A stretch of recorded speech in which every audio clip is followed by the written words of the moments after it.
every Now, single episode. We've got a Technical returning difficulties. guest this time. We do. It's the man, Tom Kiely. Welcome back to the pod, man. It's He's back. It's an exciting time. It's quick between the last visit, but you've had so much going on between visits that we had to get you back again, man. So thanks so much for joining us. No worries, Justin. Thank you always so much for having me again. It's an absolute pleasure. Stoked to be here chatting with you guys. Now, I guess first things first, you have obviously been very busy. You've been working very hard, smashing out merch orders. I've got a jumper I think I'm about to order on its way soon because the two shirts I wanted weren't any husky sizes left. You didn't have the 3XLs? I got to shout out the old school hardcore design that you did, the Asking Alexandria, let's call it. They weren't the only ones, but they did some of the best designs ever. Yeah, we're having a look at the store. We're having a look at the store now, and the Wishful Thinking shirt with the red on the front looks sick, man. Who does all your merch design work? Man. It's a bit of a mixed bag. We kind of had a couple of designers work on that. The throwback one you were talking about, Justin, was the guy who did all those designs back in the day, and he's actually Australian. He's based in Australia. I believe his name is James, and he did that design. I was like, look, what you've been doing for the last 15 years, just do that. So Yeah. And then the other stuff, the other stuff is just some of it was done by two different designers, Evan Middleton and Kendall Johns, who do. I work with a few different designers just to keep things fresh. And they came out really great. I've got boxes and postage bags behind me, so it's literally like a fucking warehouse in my office at the moment. So it's good. Shout out to Evan Middleton, man. I've got him on Facebook, and he's really doing some fucking sick shit. So he's a cool if you're listening to this episode and you're looking for someone to whip up something for your band, then reach out to the legend Evan. He's definitely got some talent there, the lad. Definitely. Now, last time since you jumped on the podcast, we're obviously going to get right into the album stuff after, but you've obviously had a couple of singles come out since the last time we spoke. A lot of F starting titles. We just noticed that before we were looking at it. It was like Fate Bringer, and then the most recent one was Fault Feel Line. Alive and Fault Line. So you've just gone 3 Fs. So is the whole album just F titles? Or is there some sort of heat? Yeah, look, there's a hidden coded message. No, it was just a coincidence. I didn't even notice it. Gonna get philosophical. Good call. There you go, man. We notice everything here at Wormholes. Now, we obviously spoke last time about the collab you did with Kellen the first time around. You've now been able to get him back. He also, I saw your little cheeky message exchange where he's like, hey, jump up on stage with us when we're back down under. How good was it to get another full song out with him again and do that work? Yeah, it was really good. It was really good, Justin. I think, we just wanted... and when we spoke last time, it had already kind of been done, but I was just kind of keen to keep it under wraps just because it's a nice surprise. And he's obviously someone who's lent his voice to so many smaller bands and really just wants to make music and music that he's passionate about. And it was cool to put out a song with him. And when that song was written, when that part, when we were sort of vibing to it, I was like, damn, Kellen would be perfect for this sort of song. And he was keen. So we just made it happen. And it was cool. There needs to be more of that, man, because there's a lot of gatekeepery shit going on with vocalists that are starting to, I think you might have seen recently where there's that page or whatever called Deathcore something or other where you've got all the prices for all the different vocalists, and some people are just charging an obscene amount. And it's and look, I understand there's not a lot of money in the industry. It's definitely something where you should be able to. What was the highest amount you saw? Oh, I can't even remember, dude, but some of them were pretty high. More than 1,000? Yeah, for sure. Yeah, right. Oh, yeah. Yeah, no shit. So it's good to know that there are still people out there that are, not just trying to milk every penny out of it for the name that they've made themselves and just want to help out smaller bands. I think if there was a lot more of that, then probably we'd have an even better scene across the world anyway, right? If everyone was just like, hey, let's just let me know, and if I've got the time, I'll do it. It would help the music, and I think that's really what it should be about at the end of the day. Then the money will come, right? If we just make incredible shit all over the place, then it's going to find its way into people's playlists and streaming services and whatever else, and you're gonna buy vinyls and albums and whatever else. So yeah, it's good to know that someone's still happy to help out the little guys. I guess you guys are not really little guys anymore, though. Everything's everything's really blowing up, which kind of brings me to my next point. We talked on it a little bit last time, but your social media hustle is just unbelievably relentless, man. It is. Yeah. You work as well, right? It must be like working two jobs. Like you've got your sweatshop in the background there. You've got the sweatshop. It is Ryan. It is a sweatshop. Dude. He's got little Vietnamese kids in the fucking background there. So we've got a sweatshop. You've got a social media business and enterprise, and then you're working a job as well. How do you juggle all of that to start with, and how do you keep on top of it? That's a really great question, actually. And I must say that it does prove to be really difficult sometimes. In my day job, I'm actually like a team leader for, as we spoke about before, I work for the Department of Health. So I manage a team of about 15 people during the day. So I really do have my work cut out for me. But the thing is that I've been going intentionally harder the last probably few months in the lead up to the album. Yeah, and I think boys, I think you boys can understand that it's sort of like just building that little bit of momentum. I'm actually quite keen to, when it comes out, to settle into a bit more of a sort of stable pattern with everything, and create content around the release, not worrying about the songs coming out. Because I actually really love like doing social media stuff, like funny videos. Like I love that. Like I love the comedy side of our scene, you know. Yeah. But without the pressure of the release, I think that'll be a nice kind of like cushion for me.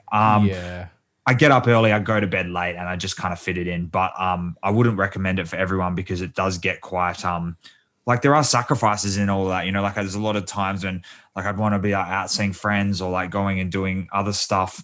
Like I love my footy and my cricket. Like the Saints are here next weekend, for example. I'm probably not going to be able to see them.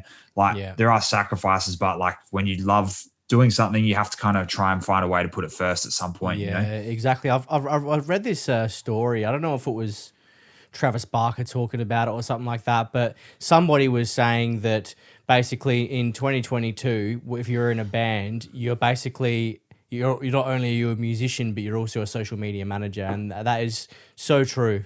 Yeah, I think the content creation bit is very and I understand it. I actually see both sides of the fence. Like on one hand, like it is really challenging to have constant like things to do around the music, right? Because back, you know, as you boys have been around the scene, the music itself was enough. You'd put out a sick EP on Bandcamp, the word would spread, and sure enough, you'd be playing shows with the biggest bands as they came through. Yeah. That's just not enough anymore, right? Like, so all of a sudden, like you said, Ryan, it's so true. Like these artists that before were doing maybe just, you know, music shows and like promoting like their gigs or whatever, right? Now that all of a sudden you're having to do TikToks, you're having to do social media posts, you're having to do your own marketing and ads.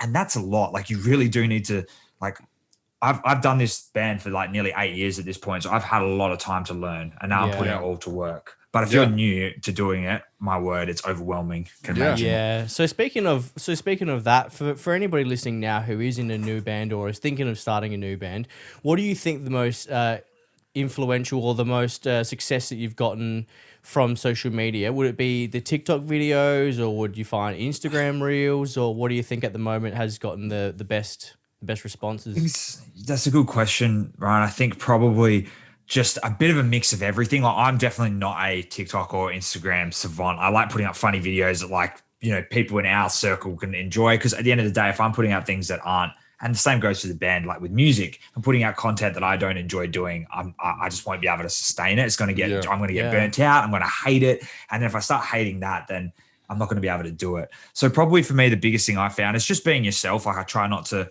like how I would talk to you boys, how I talk to the bandmates, how I talk to people in our socials, just be trying to be authentic. I think social media, and you guys can probably attest to this, it's a bit of a dumpster fire sometimes. So if you can just kind of cut through that and just be yourself, like I think that counts as something, you know, and it makes it sustainable. You don't have to you don't keep having to lean into something that isn't you.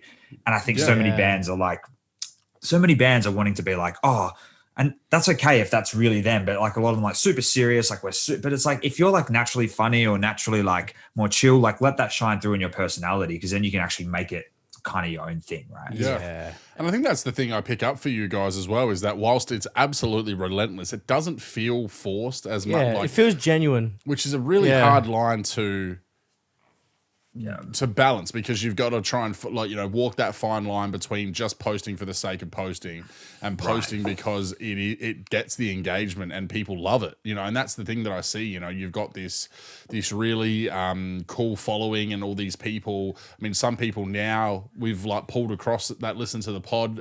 We'll shout out Stacey because she'll be listening to this, but she absolutely loves the band. Now she loves the podcast, and they just love it. Everything that you post. The Mick Metalcore stuff at the moment has been hilarious. It's just cool. You can tell that you're clearly having a great time doing it. The negative comment, breakdown intros, like those kind of things that you've, been able to find as, and again, it all works hand in hand. I think a really good example of it is, and I don't know if you've listened to their new song, but Terminator with Nick Nocturnal and Andy Czech, or however you say it. Yeah. He is another very good example of creating fun, engaging content, and that has allowed people to then cross over and find this band, which is also doing awesome stuff. So if you're able to do that and it feels genuine, it is funny sometimes and it's not forced, you really can piggyback that into people being like, I want to see what this guy actually, what his band's about. And we've said this a few times. I think that authenticity nowadays, people are screaming for it, man. Yeah. So if you're passionate about something and then you're putting out content that people can identify, we've never met you in person before. We can identify that it's who you are, and that is what's really driving a lot of growth, especially for young and new bands like yourself. I think, I really appreciate that a lot, guys, and I think ultimately, there's parts of our personality, a little bit cringy, a little bit kind of have got to be able to roast yourself, take the mickey out of yourself, don't be too serious. And that's us, but I think at the end of the day, as long as you're kind of being true to who you are, some people for music, it's a lot more of a serious thing and they approach it in a different way. That's cool too. But put that out in your content. Yeah. Be genuine in it, whatever it is, because that will shine through. And there's definitely times, Justin, when I've been like, damn, do I really want to post this? Do I have the energy to post it? I'm just going to do it. And it's that consistency that kind of makes it roll. And definitely, this is a reality for us, as a DIY band, as an independent band. These are the things we have to kind of cut our teeth on. We don't have the backing of anyone else doing it for us. If we're not prepared to get in there and get our hands dirty, no one else is going to do it for us. So exactly. And that kind of segues perfectly into where we want to go next. Your debut album, Wishful Thinking, mate. You must be absolutely psyched to be getting this off your chest and out into the world, to have that emotional release and for people to be able to hear this next step of evolution. On your website here, you've got here, music has always been there for us. No matter what we're going through, it's been a true constant. Is that kind of the ethos behind the album? Is that where you were going to take it? Yeah, I think so for sure, Ryan. I think it was just about with the pandemic, and again, you boys know, not having gigs, not having the same sort of outlets that we've had before with music. It really just became about the music and what it kind of meant to me. And we had to kind of dig deep and sort of see and explore kind of how much we had in us to make music work. That's really what the pandemic came down to. Because we put out our last EP on the brink, right? As it happened, launch show next week, venues closed. We were ready to progress and take that next step. But also as a listener as well, during really shitty times in our lives or whatever we're going through, I think music for us has always been it's been so important, not just as a good outlet, when we go to gigs and have fun with mates or go see a band at the pub or whatever, but also when you're feeling not great, music's that kind of that thing that can help you. Exactly. So that's kind of what it comes down to. And the title Wishful Thinking was just kind of leaning in that, being fuck it. I don't really know if I'm going to get through this or if I can figure this out, but I have to believe that I can sort of make a path forward for myself. And that's kind of what it kind of is about, because there's negative themes on the album and there's positive themes. And interesting. Yeah. So that's why you can't, Wishful Thinking is kind of it's a thing that kind of says both. It's I'm probably not thinking about this logically, but I have to believe that it's going to get better. But here's the reality of my situation underneath that, right? So yeah. It's so important what you said as well is because we've talked a lot about how much we miss live music through that time, but I think it's so important to also pay attention to how good the access that we have to music that, you know, again, if we're in our car lining up to get PCR tests, fuck knows what, we've got music playing. You know, when we're at home and we're cleaning the house for the fucking 5th time because there's nothing else to do, we've got music playing. You know, you're sitting there at your computer playing a game or something, I've got music playing in the background. Like, it's just such an ingrained part of our lives, and you don't sometimes even appreciate how much it's there for you in those times as well. So it's important to acknowledge, as much as you said, we love getting out to the gigs and whatever, and you know, I'm glad that we're back to that. It was there for us in the times when we couldn't do that as well, still as a reminder of the things that we couldn't wait to get back to. So and I think, you know, all things considered, you guys are about to tour this time. You didn't get to tour with the EP last time. You must be super excited about that as well.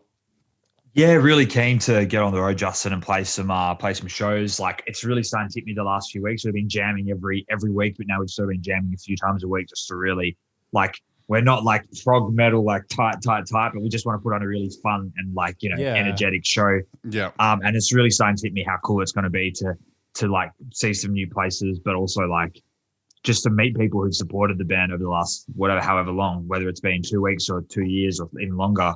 And that's going to be cool. Yeah.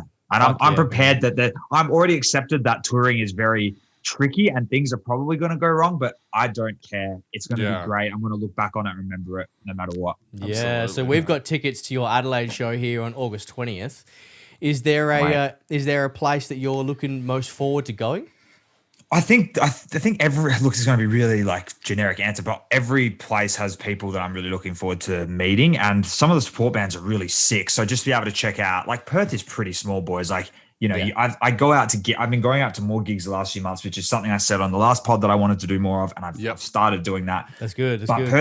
Perth is quite small, so I'm looking forward to actually seeing not just the Bury Me, who Brendan is in that band, who runs BMT Touring. He's just such a workhorse.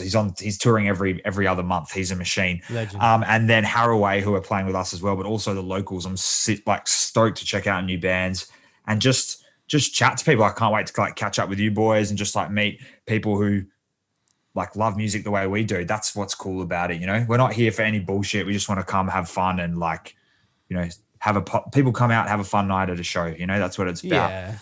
Yeah, no doubt, man, no doubt. So speaking about the actual music itself, right?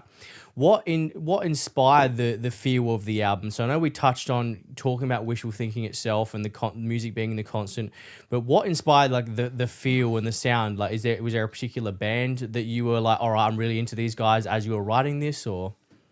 I think honestly, I'd have to say, Ryan, it was really a mix. Like, there's certain songs, and because Rory and Declan had different hands in different songs, some of them were my songs that I brought to the table that they kind of did their thing with. Yep.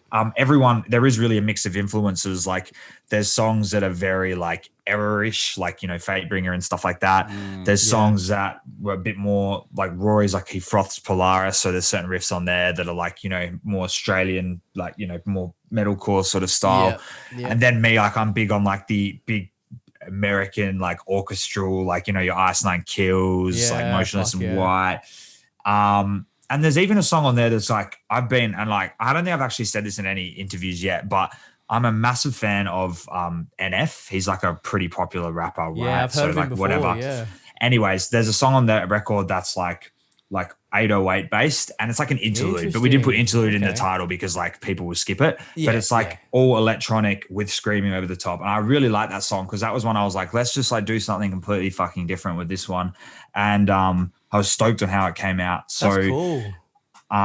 It is cool because it's different, and it's like you're scrolling through the album and you go, oh yeah, that's kind of like whatever. Like, but if people aren't locked in by that point, at least it'll kind of catch them off their guard. And it was such a blast to do. So that's killer. Is it dirty? Is it like a grungy 808 kind of song, or is it more? It's like you'll see. I'll send it to you after this. You can have a listen and tell me what you think. Yeah. It's very it's just different. Like, it's meant to be like, and this is my influences, right? Like, when I listen to metalcore, like post-hardcore, Rise Records, whatever, when I was coming up listening to those bands, every album had like a really cool interlude style song on it, and like we didn't want it to be cheesy in the way some of those ones were, but we wanted it to feel kind of like a separation point in the record. So that's what we did.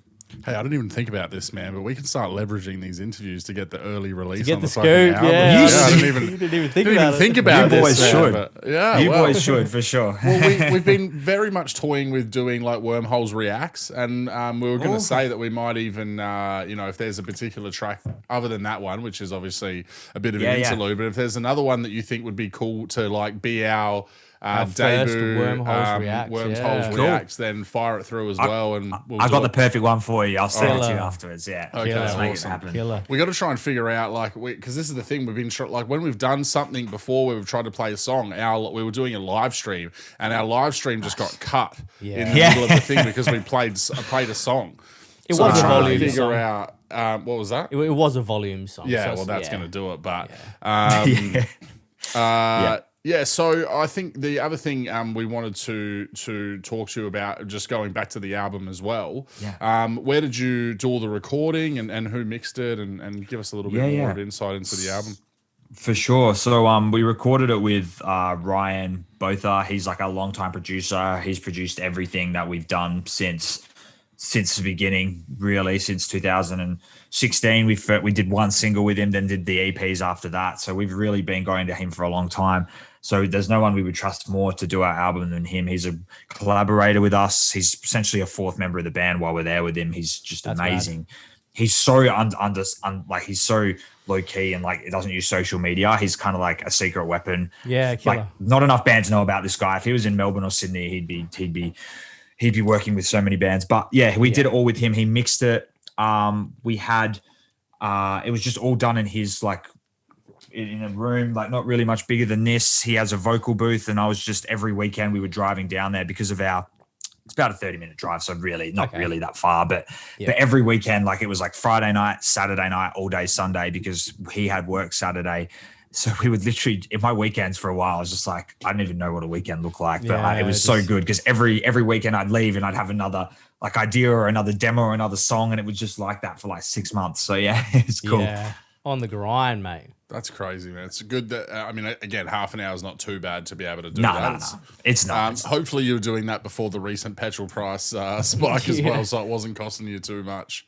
Oh, yeah, for sure. It was just like one of those things where like there was no other way it was going to really happen, without like, and plus like it wasn't ideal for any of us to take, because we were doing some of the writing while we were recording. Like we would take in ideas and songs, but they weren't often fully finished. So we didn't really know how much time to book ahead. We didn't want to say use 2 weeks and then we only need like a week and a half. And like, do you know what I mean? We just kind of wanted to play it by ear, and Ryan gave us that flexibility. So that's good, man. That saves you going there and spending thousands of dollars in a studio that you've got time that you might not be able to fill.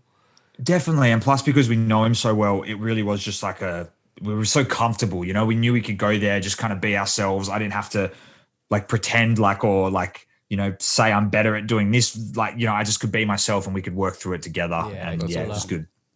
So obviously, it's going to we'll have a bit more of a gap before round 3, Patient 67. Right now, we know you're about to go on a tour. Tell us what you think, or what you would like to be the next steps for the band. Right, you're about to drop an album. Yeah. You're about to go on a national tour. What's next? That all goes really well as I know it's going to, because you're going to be so relentless that it can't not go well.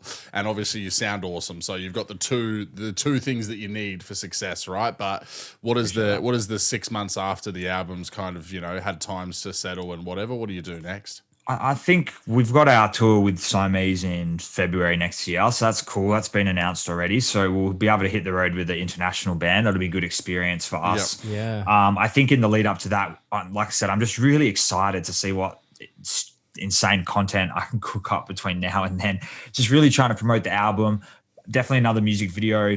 I mean, I want to prove to anyone who's taken any interest in us, or anyone who just wants to be in a band, that you can actually do this stuff DIY if you put your heart and your mind into it. But if labels I think it's an opportunity for us to put ourselves forward if labels are looking for a band like us. I mean, we've had conversations with a few labels, but nothing really made, like, whether we weren't the best fit for them or they weren't the best fit for us. This would be a chance for us to kind of find that middle ground and see. But my focus is really just on the next month leading up to the tour. And then once we're back from that, I'll definitely get back into some writing, but we'll be pushing the album for a little while just to kind of give it the chance to breathe. Definitely. You know, I think Yeah. I think we're always finding people discovering our band that, like, in my mind, I'll be like, oh, it's been 3 weeks since we dropped a song. Like, I want to, like, what are we doing next? But there's so much opportunity to reach people with songs that are already out. We've seen that as the biggest example with the Metallica thing and Stranger Things. That song's been out 1,000 years, and you can still have a song break after it's out. So we'll definitely be doing everything we can to reach people who might love our music. So the good thing is that touring is going incredibly hard at the moment, and there's a lot of people that are putting a lot of effort into it. So, you know, hopefully for you guys, you can just string some more Australian ones sort of back to back and just strike the iron while it's hot. Like, you know, you've already got, as I said, you know, the Siamese one in February coming off the back of this one. You know, you may find that you're just able to jump yourself on another one the middle of next year, and suddenly that's the next 12 months. You know, of what you guys have got to look forward to, and in between that, you just keep the content coming that you know pushes and drives up the play count for the song. So you know, and we'll obviously be keen to catch you down here as many times as we can, my man. So yeah, all the best obviously from us for the album launch and everything else, and we absolutely can't wait to get down here on the 20th. It's a very intimate little venue here, and that goes absolutely fucking crazy for bands. So I know we're gonna have an absolutely good time. Is it selling pretty well? Like, are you pretty excited about that? I think, like, I never had any expectations, Justin, that I think the shows are selling well, but I think, like, we purposely wanted to go to smaller venues. That way, like, if 10 people showed up, those 10 people are going to, like, have a good time or have a good time with everyone, you know? So I think we'll get some, and that's part of the really cool thing about, like, you know, social media is having those connections with people that feel like they know us and we feel like we know them. And we'll get to, like, you know, meet them all and stuff. I think, you know, we're seeing some solid numbers before. Hopefully we'll get some, like, the odd walk-in or two. Be like, who are you guys? Oh, we're from Perth. Do you know what I mean? Like, that's kind of old school, but I love that idea. So fuck yeah, dude. That'd be sick. Well, the venue that you're at in Adelaide as well, I've done about 100 stand-up shows there over my stand-up career, so, like, I know that stage very well, and it's just such a cool little venue attached to a pub, and the pub's awesome as well. It's one of the oldest pubs in Adelaide as well. Like, it's just such a little historical landmark, and it's always busy. Like, all the pubs around it in that part of the city don't operate every night of the week anymore, don't operate like the same hours, and this place just keeps kicking. So you probably will get a few walk-ins actually. I think you very much will. So yeah, we absolutely can't wait to get down there. And where does it start? Obviously Perth, I would assume, is your first cab off the rank. Yeah, Perth, and then the next Wednesday we're going out to Brisbane, and we play Brisbane on the Thursday. So we got a couple of days after the hometown show, which is like with different bands and stuff from Perth, which is really exciting. We figured, I mean, looking back, probably could have done Perth at the end, but maybe we'll give hopefully we'll be fresh at the start of it. We can put on a good show for people at home. And then we'll get a couple of days off, and then straight to Brisbane. And do you fly everywhere, or you're doing a little bit of van? Mainly van. We fly to Brisbane, and then we'll be traveling in the van with Brendan. It's going to be sweaty, it's going to be hot, and it's going to be great. Awesome. Yeah. Well, you're here on a Saturday night, so you know what that means. Yeah. You're going to have to stay an extra day because you're going to be way too fucked up to drive. Well, I think so. Our plan will be to fly back from Adelaide, so I won't be doing any driving after that. That's for sure. That's awesome. Killer. So we're the final stop before the return home. That makes sense, obviously, the way the tour's going.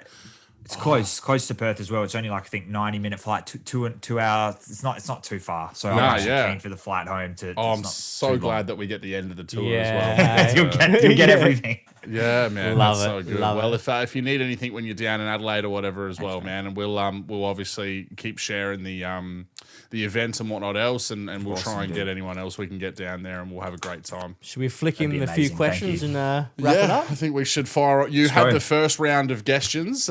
We've now got a second set for our returning guest. You're our second returning guest, and I'll fire in with question number 1. What would be your weapon of choice in a zombie apocalypse? A chainsaw. A chainsaw? Yeah, that's pretty good. Yeah, why's that? I just thought of Texas Chainsaw Massacre for some reason. I was like, even though that has no zombie themes in it whatsoever, that's my answer. So let's roll.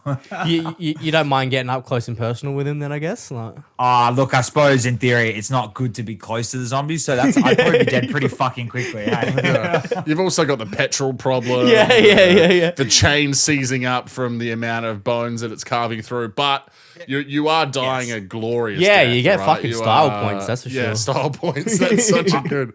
I'm the guy who dies up first in the movie. That's happening now. Why did he pick the chainsaw? I don't know. Really, like, quick segue because just something I found funny today. You were just mentioning about the whole people like rediscovering or discovering music through Stranger Things, and I saw a good meme that was like, all these people going on about, you know, discovering music through Stranger Things, like you motherfuckers didn't get your entire catalog of like intros from Tony Hawk Pro Skater 2. Yeah. I was like, is that not the fucking and the so realest fresh? Cool and so fresh. Yeah. I didn't get my you don't fucking fuck with So punk. Fresh? I didn't get my To be punk. fair, I did, Ryan. I can't lie. Sorry. Fuck yeah, you did. Like, It's of he's your 2003, baby. Yeah, he's your one out. So we were fresh singing summer, mate. we were singing C'est La Vie literally 2 episodes ago, so I think that's definitely so fresh for me as well. Yeah. All right. Returning question number 2. What is the weirdest thing you've ever eaten? Caterpillars. Oh no, that's pretty I've fucking I've weird. never heard of someone It was a eating a dare. caterpillar. No, I was like a dare, like someone's. I was like, it was young. I was like 12 or something. Yeah, I can't really remember anything too much. Like, yeah, no, bugs. Yeah. Tasty. But then again, they do witchetty grabs and stuff, eh? Yeah, so I guess, but I suppose they do. Yeah, it's. Was it just a normal caterpillar? It wasn't one of those like motherfucking Spitfires, was it? That Nah, I was I don't so think afraid so. of. Yeah, I don't spitting think so. acid. I think it was pretty safe. Yeah, it's pretty safe. I was so scared of those Spitfires. I don't know why. Like I literally, like 6-year-old me thought they literally breathed fire. You know Yeah, we got taught. Yeah, they were like so scary. You know them tiny little ones at the back. They have the little like claw, like the horseshoe claws. Oh, earwigs. Is that what they're called? Yeah, I was earwigs. fucking petrified. Dude, of those yeah, when I because was a they said kid, they man. crawl into your ear and eat your brain, which I think they actually do that. I don't know. Or I still believe the myth. Either way, fuck those things. All right. All right. Returning question number 3. Would you rather see 15 minutes into the future or 15 years into the future, and you only get one go at it? So you get to choose right now. You're about to see what 15 years looks like, or just 15 minutes, and you can use it 15 once. minutes. 15 Yeah. minutes. Okay, Yeah. why 15 minutes instead of 15 years? Honestly, this is going to sound so bad because I don't gamble anymore. But if I went down to like the TAB and like just had like knew who was going to win all the events, I could just do some stuff with that. So Yeah. You that's used to love, so bad. Hey, you used to we- love slapping a bet. You slapping a bet on the old horses or the dogs or something. Or it's just- see, there's a couple of things. In 2022, I'm vegan, so I don't do anything like that anymore. So, Yeah, but I would check the results of like, I'd be like, sport, like who's playing in Division 3, like Singapore, like, you know, soccer or something Yeah, like that. yeah. I mean, let's go. okay. Yeah, you I'll would- put it, my 57 leg multi, it's coming, it's happening. Yeah. So, Nepalese badminton at fucking 4 a.m. but the other thing is if I could see 15 years, I would be like probably really bummed out, like about things that like, you know, obviously anything bad, if that makes sense. Yeah. So like, exactly. I prefer not to like come back and like have to think about what's going to happen. I'd rather just like let that be kind of what it's going to be. If that makes sense. Yeah, that's true. But then you can also be like, because I know that when it comes to betting, I love betting on American politics. Yeah, you do. You I love it, betting on American yeah. politics. Like I originally put down a hungy on fucking Donald Trump getting up in 2020. I lost that one, but that's okay. And recently I've put a spin on Joe Biden not finishing his first term in office. It's so weird that there's actually markets. Yeah, I know. for You betting can bet that on shit, someone isn't it? not finishing the presidency. Like, how strange, eh? Insane. Insane. All right, and the final returning question, which is a bit of a callback, I guess, to everyone's favorite question: would you rather sword fight an orangutan once a year, or fight a chicken every time you get in a car? Yes, I love that it gets that real. Dude, that's really, really hard. I mean, probably I get in the car a lot. Yeah. And you've got to fight a chicken. But then every if you're time. fighting an orangutan with a sword, like, oh, might not it make could be it the out last alive. last fight you ever get. Yeah, dude. I think I'd and you would be like, when's it happening? I mean, I don't really Exactly. You're just sitting on the like you'd be shitter. thinking, You're sitting on the shitter, and all of a sudden an orangutan kicks the door in, like, and you're like, no, not now. I've got diarrhea. You're laying in bed and you Right. hear a noise and you think it's an earwig, but it's actually an orangutan actually with a an sword at the orangutan. fucking door. But it could be at any time, so that scares me. So yeah, maybe the chicken then, just for the sake of I know what I'm getting myself into. But then Yeah. every time you get in the car, you know, like I'm now I imagining suppose he's maybe on I'll start getting the bus more, so I'll sort of cut out some of my car trips. the whole orangutan anytime thing. You could be on stage, like just belting Right. out the encore, and then The all of a lowest of sudden in the lows, pit, yeah. you just see the sword wielding orangutan.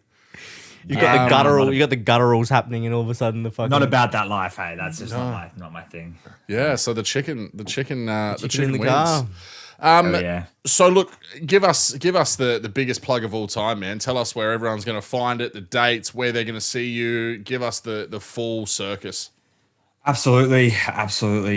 So boys, and for anyone listening, so our album Wishful Thinking's out July 22. You can find us on social media. Just search P67 spelt with letters. And you can just search us up, come have a chat with us, come hang out. We try to be pretty interactive on socials. With the album coming out soon, it's a perfect opportunity. We think there's going to be something on the album for everyone, whether you like some heavier stuff or maybe some more melodic stuff. We've got some riffs, breakdowns. It's just a kind of a melting pot of metalcore goodness, which I love. And we've also got the tour coming up in August. So if you're in Australia and would like to see us play, where we'll be over, like, getting into Brisbane for this show on the 11th. And then we'll just be rolling through Australia until the 20th. So come hang out. They're going to be pretty intimate shows. And yeah, it'll be great to meet everyone, including you boys. It's going to be awesome. man. Yeah, We can't look wait. forward And to for it. us, for all the Adelaideans listening, which is where most of our audience are, obviously come hang with us on the 20th at Cranker. And the last question we've got for you is, what is your song of this week? We do a song of the week segment. Song of the week. You sprung it on me. We're I didn't even know we were doing getting song of better. the week. We've tried to make this a recurring segment since like episode 12, and I think out of our 70 episodes, We've done about maybe 5 done song of it the 10 weeks. times. 5 weeks worth of songs. So have you got a song that you're just absolutely thrapping this week? It's a great question. I'd probably have to go with "Signs of Life" by Motionless and White. I'm still enjoying that album a lot, and that's a quite a catchy, but also, like, you know, it's heavy. I'm enjoying that song a lot. That whole 3-track block on the album in that middle bit is awesome. Yeah, I actually saw them about a week and a half ago, 2 weeks ago. Saw them at they were supporting I Prevail. Yeah. And So I'd never really heard them much before, and I was blown away by their live performance. They were fucking tight. I've been man. on them since Creatures. I love that. Same. My mate got me into Dude. them back in the day, but I probably haven't given them as much love over that time. Like, I really loved Abigail and Creatures and that back then. But Yeah, probably I was the same, to be honest with you, man. I did froth Creatures a lot, and then I sort of paid a bit of attention, but I've gotten really back into them lately. It's good to see them. And Yeah. they've just, I don't know, they've kind of like found another new, niche for themselves, and they're doing it really well. I'm actually I've already kind of mentioned it, but I'm going to shout out that Terminus song, the one that he's just dropped called Translucent. Did you end up listening to I haven't that listened one? to it yet. I'll Dude, stuff it out. so Yeah. heavy. That's my song of the week. Have you got one for Lovely, us? I do. It's the brand new Invent Animate song, Shade Astray. Dude, I love Invent Animate. I absolutely love it. It's interesting. Like, their first vocalist they had always reminded me of Adrian from North Lane. Always reminded me of that. And then they poached the vocalist from Aviana. And now that he's got that more of like that melodic kind of like pitched sing scream, I'm just so like the chorus is just hit different now. Yeah. They are. Recently, Erica started listening to Invent Animate, and she'd been thrapping them, and she's like, "These guys are they've just got some incredible like riff structures that are just like." And the whole ambient sound that is like kind of droning through their songs quite often is just like always sets a sick vibe. So yeah, that's my song of the week. Well, thank Hell you yeah. so much, my man. I appreciate thanks, you jumping man. back on the pod. As I said, we can't wait boys. to actually be able to have a chat in person and without the cameras and the lights and the flash. And the action. Just have a good old yarn. And we really wish you all the best for everything leading up to when you are landing in Adelaide. We'll be giving the album an absolute rinse, and we'll make sure that we get it into the ears of as many people. And if you stay tuned now, we're going to have. Is there a song that you want us to chuck on the end of this episde as well? I might maybe go with Fault Line Boys just because that's the newest Done. and last single. Yeah, give that a spin. right. Yeah, sounds good. Fire that through in the collection of songs you're sending through to us now. We'll put that one at the end of the episode. We'll react to the other one, and we'll have a listen to that interlude as well. And yeah, Sounds can't good. wait, man. Take care of yourself. Love All the it. best You for too, the tour. boys. Thank you so much for having me, guys. Really appreciate it. And I like to do something too when I come on these pods and just make a note to say that what you guys are doing is really great. I think the music scene needs more people that are prepared to sort of give a bit of spotlight to bands that are trying to make a name for themselves or bands that are just kind of finding their feet or whatever. I think it's really great what you guys are doing. So thank you. And yeah, I'll keep listening for sure. Thanks, man. Thank you so Appreciate it. much, man. Take care. Peace out, bro.